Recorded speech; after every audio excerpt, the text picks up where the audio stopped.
It's gonna be great. I'm really excited. Let's splash!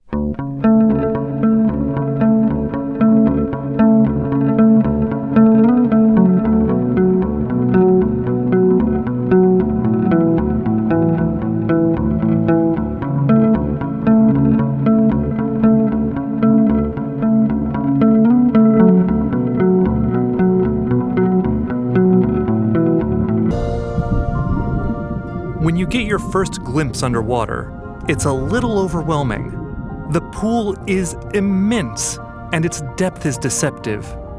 I can see the space station ahead of us, but I don't want to get distracted.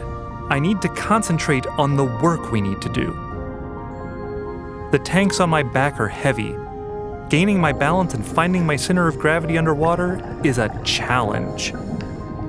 We make our way to the work site and get started piecing together the mounting bracket. I admire how Emily maintains her positioning. I'm definitely struggling with my buoyancy. I find myself drifting upwards, being pulled down, and even rolled to the side. Getting control is difficult, and I'm bracing myself against the structure to avoid floating away. Emily is making quick work on the bolts of the first piece. Now, we're ready for the first strut. Emily brings it into place and starts the installation. Then it's my turn. I find an angle to get some leverage, but my bolt is a lot stiffer than I expected. I'm having trouble and using a lot of force with the wrench. The bolt is stuck. Emily signals to me, telling me it's cross-threaded and helps me reset it.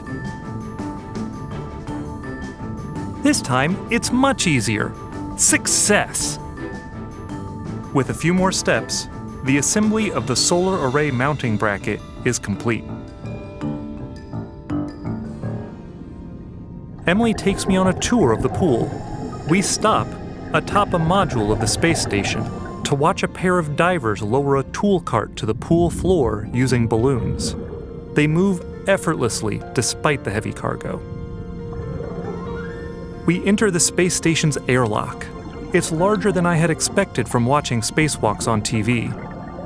While not exactly roomy, it would be a lot tighter if I was wearing a spacesuit. Continuing our tour of the NBL, Emily takes me away from the International Space Station and to the moon, a simulated lunar surface. The regolith is like large, coarse sand.